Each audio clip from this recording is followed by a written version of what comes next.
आप देख रहे हैं यूट्यूब चैनल कॉमिक्स तक। आज मैं लेकर आया हूं भेड़िया की एक और बेहतरीन कहानी जिसका नाम है टोटम पोल। तो दोस्तों अब कहानी शुरू करते हैं।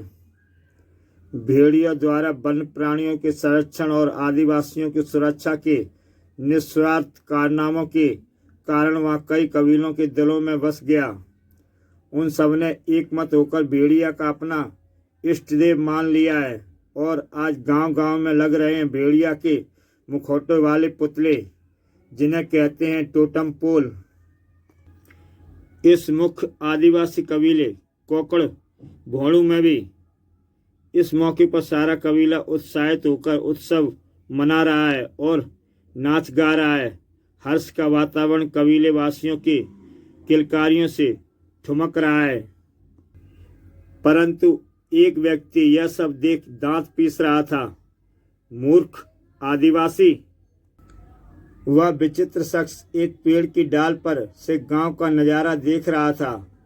अकल के दुश्मनों, तुम भेड़िया को आराध्य देव बनाकर अपने पैरों पर खुद कुल्हाड़ी मार रहे हो। शैतान भेड़िया के बिछाए जाल में नाचते हुए कूद रहे हो, रुको। परंतु उसकी आवाज ढोल व नगाड़ों की आवाज में दब कर रह गई। भेड़िया का नाम लेते हुए उनकी आंखों में चिंगारियां से निकलने लगी। और यह क्या, अब वह डाल पर ही उल्टा लटक गया। न सिर्फ लटक गया बल्कि रबड़ की तरह खिंचता चला गया। इन लोगों की खोपड़ियों में पत्थर पड़ गए हैं। नीचे पड़े उस पत्थर जितने बड़े बड़े उसके हाथ पत्थर की ओर बढ़ने लगे। स्पष्ट था कि यह कोई साधारण जीव नहीं है। तनतना इस पत्थर से उसकी हड्डियों को जड़ी बूटियों की तरह कूट कूट कर लचीला बनाएगा। तो दोस्तों, इसका नाम है तनतना। ठीक उसी समय भेड़िया भी कोकड़ भोड़ू कबीले जा रहा था। इस शुभ अवसर पर वह विशेष अतिथि था। भेड़िया को असली खुशी तो उस दिन होगी जब यहाँ के लोग मुझे नहीं, प्रकृति को आराध्य देव मानेंगे और स्वयं को वनों और वन्य प्राणियों के संरक्षक। ठीक उसी पल भेड़िया को ढोल तुतरियों की आवाजों को चीरती हुई चीख सुनाई पड़ी जिसमें खुशी का कोई सुर नहीं था।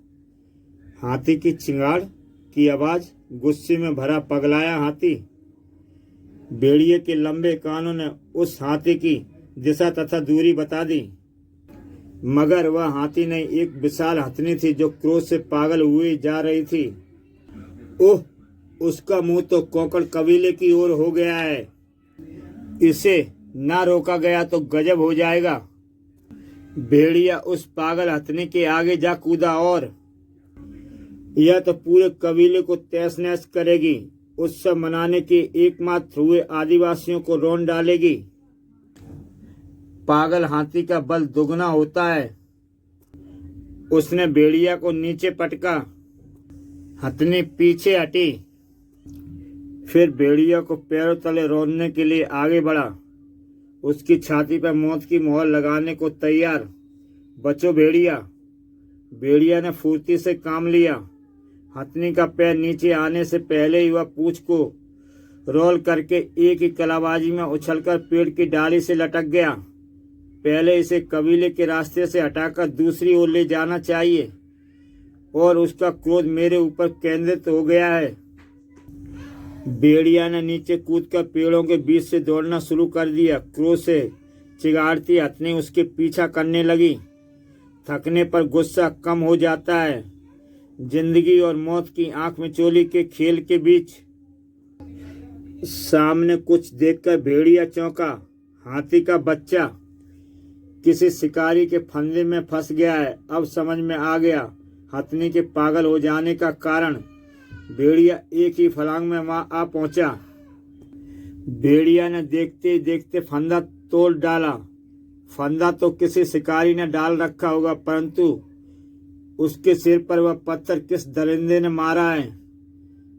यह तुम्हारा बच्चा है। तुम गुस्से से इसलिए पागल थी ना कि तुमने समझा यह मर गया।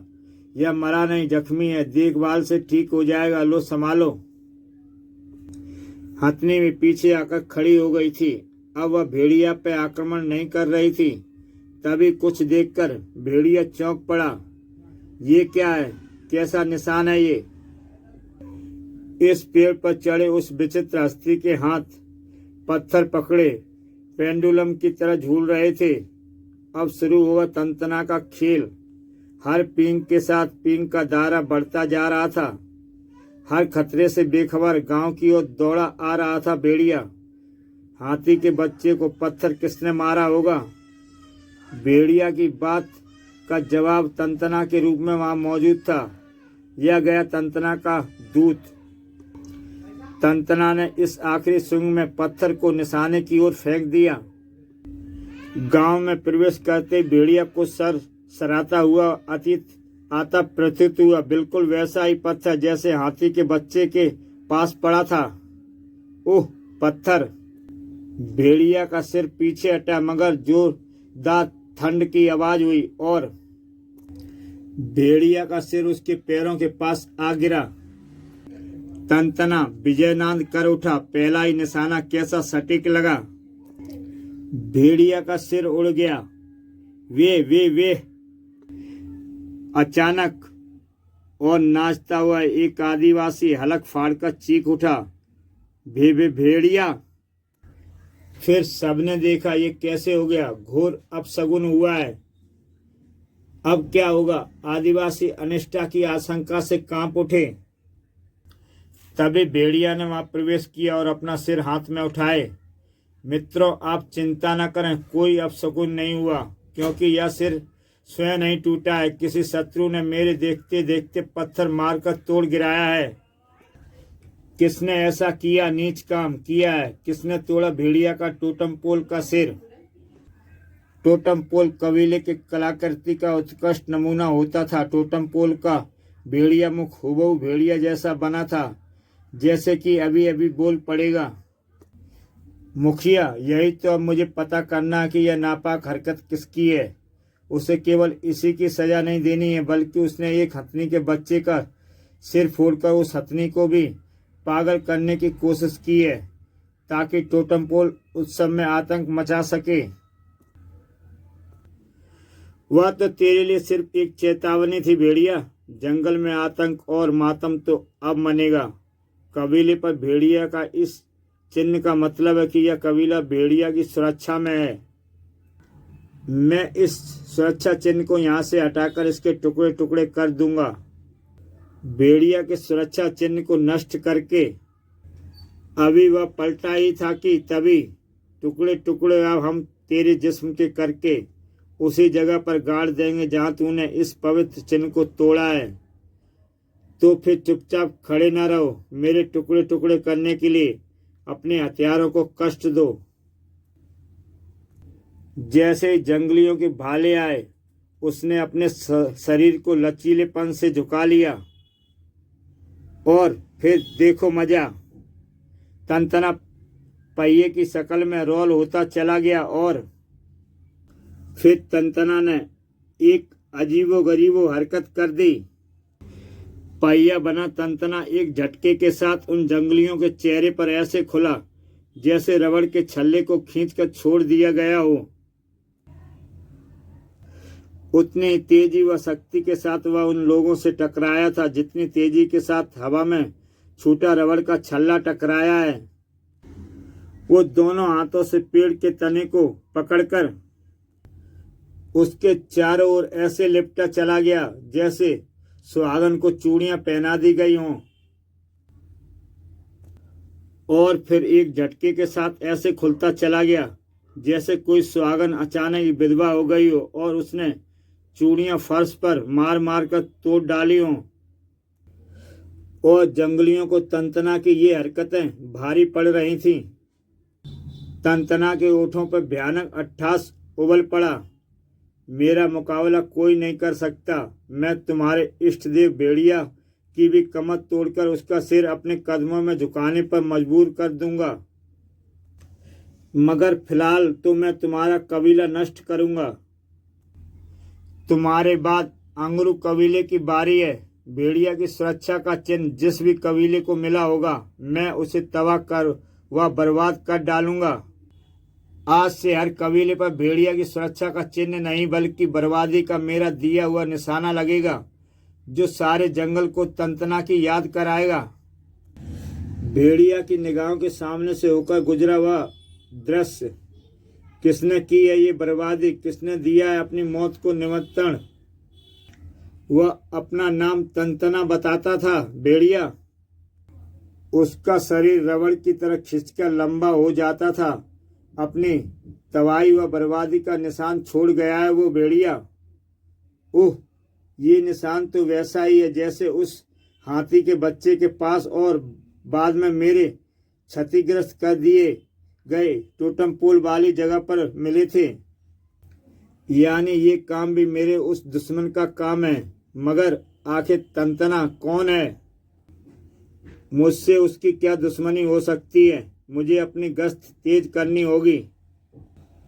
तंतना भी यही सोच रहा था।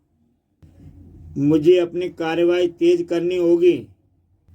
उस विशाल चट्टान के लुढ़कने से जैसे अंगरू की छाती पर भूकंप का सा कंपन होने लगा। अरे, ये गड़गड़ाहट की आवाज कैसी है? ओह नहीं, उस तरफ देखो।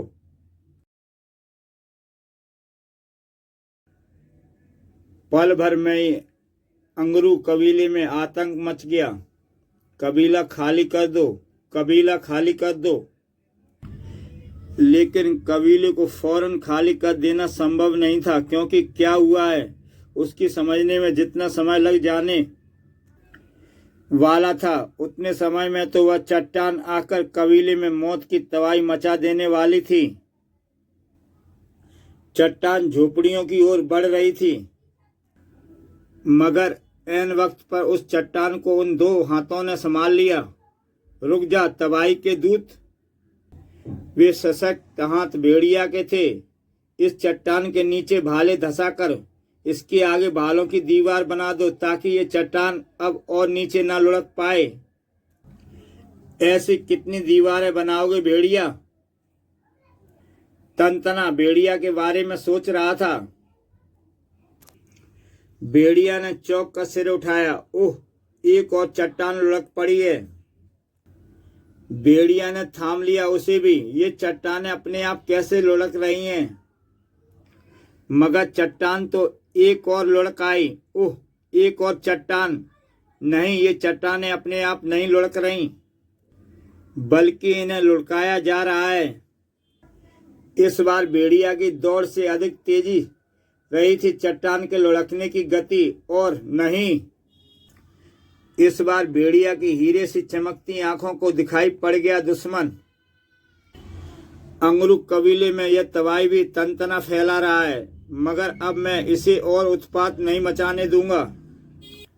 मैं जब तक उस तक पहुंचूंगा तब तक वो उस भारी व विशाल चट्टान को भी नीचे लुढ़का चुका होगा, जिसे शायद मैं भी नहीं रोक पाऊंगा।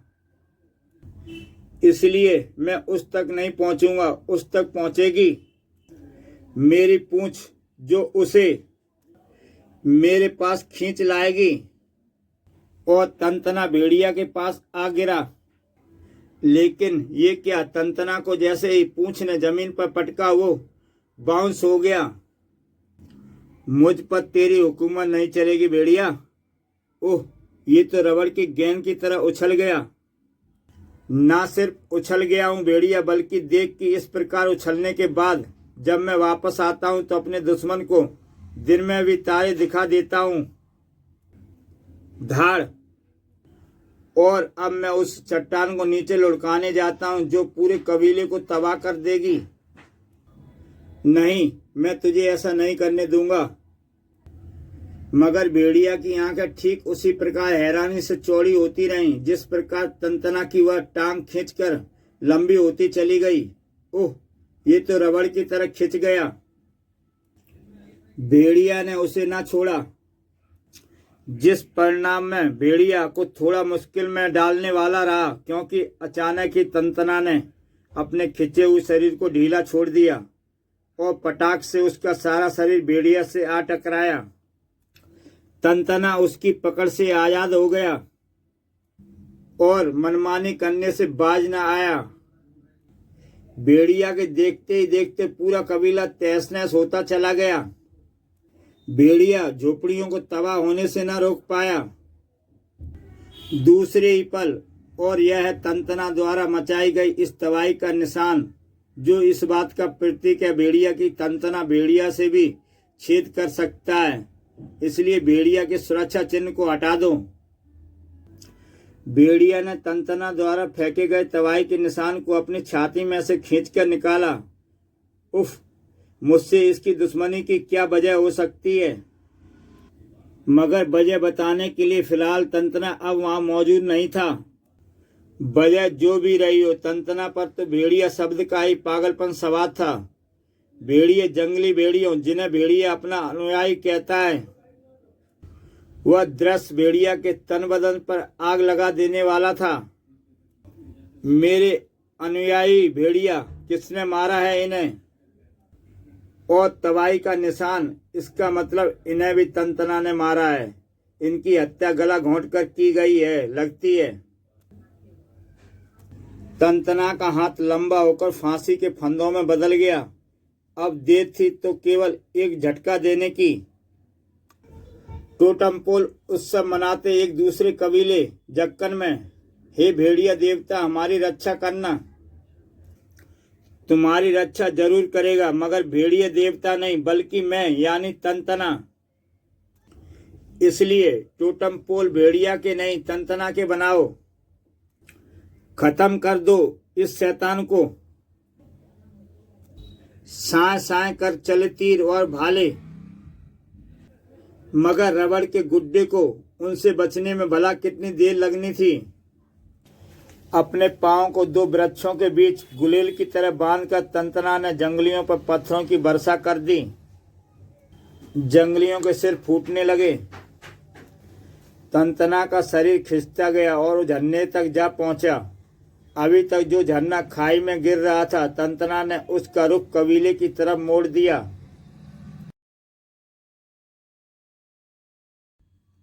पानी की तेज रेले ने जंगलियों में खलबली मचा दी।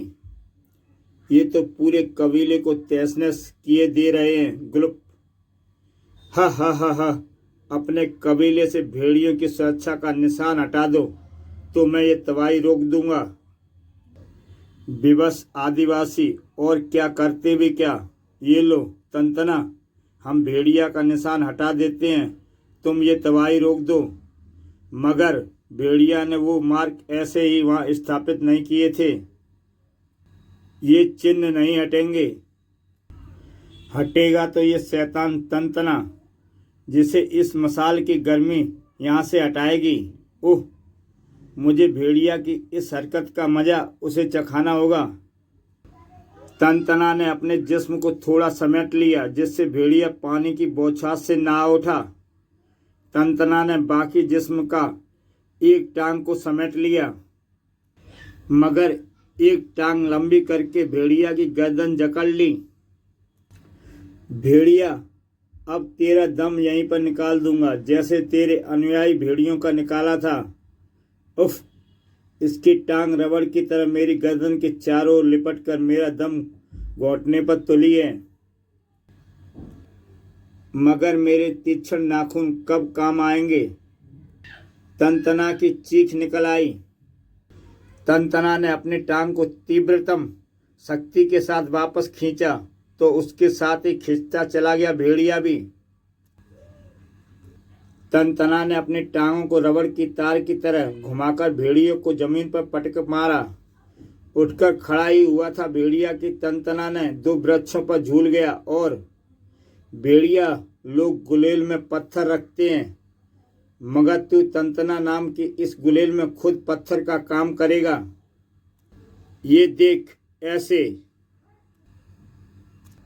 और भेड़िया दूर उछलता चला गया। उस भीषण टक्कर से भेड़िया का जोड़ तोड़ हिल गया। वह जहां आकर गिरा था, वहां एक और खतरा उसकी राह देख रहा था।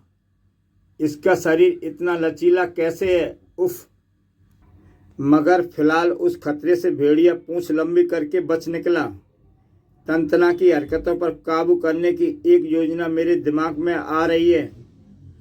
उसकी पूंछ दूर पीछे पेड़ से जा लिपटी थी और वह पीछे खिंचता चला जा रहा था।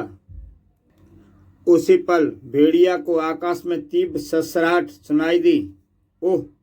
तंतना ऊंची उछाल लेने के बाद भी नीचे आ रहा है।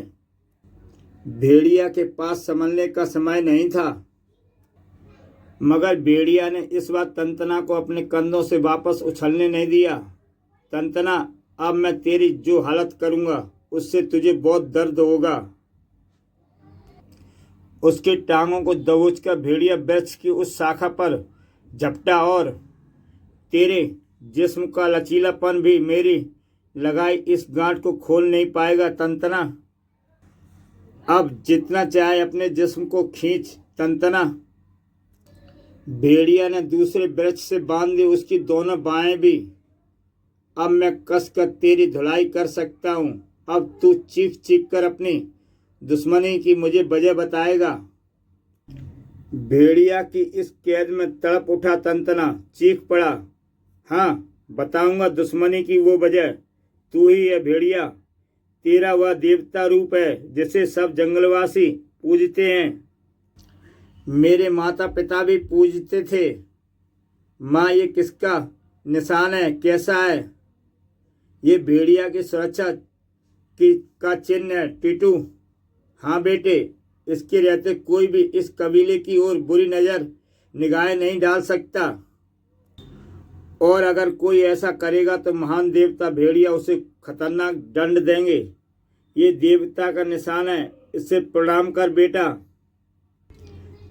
असम के तराई क्षेत्र जहाँ उगते थे रबड़ के पेड़, आदिवासी रबड़ का दूध इकट्ठा करके बेचते थे। यही उनकी आजीविका का साधन था। मगर मेरे माता पिता ईकी और रोलू को यह दूध इकट्ठा करने के लिए कहीं जाने की जरूरत नहीं पड़ती थी, क्योंकि आश्चर्यजनक रूप से मेरे खुद के शरीर के रोम छिद्रों से रबड़ का ये दूध बहता था, जिसे इकट्ठा करके मेरे माँ बाप उसे बेच देते थे। मेरे माता पिता मेरे जिस्म की इस विचित्रता से बुरी तरह हैरान थे।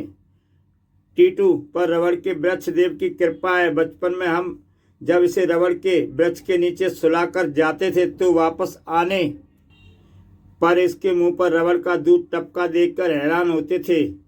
जरूर इसे भूख लगने पर वृक्षदेव भी इसके मुंह में रबड़ का दूध टपकाकर इसकी भूख मिटाते थे। धीरे धीरे ये बात मेरे और आसपास के कबीलों में चर्चा का विषय बन गई। अरे देखो, वो जा रहा है टूटू, जिसके रोम छिद्रों से रबड़ का दूध टपकता है।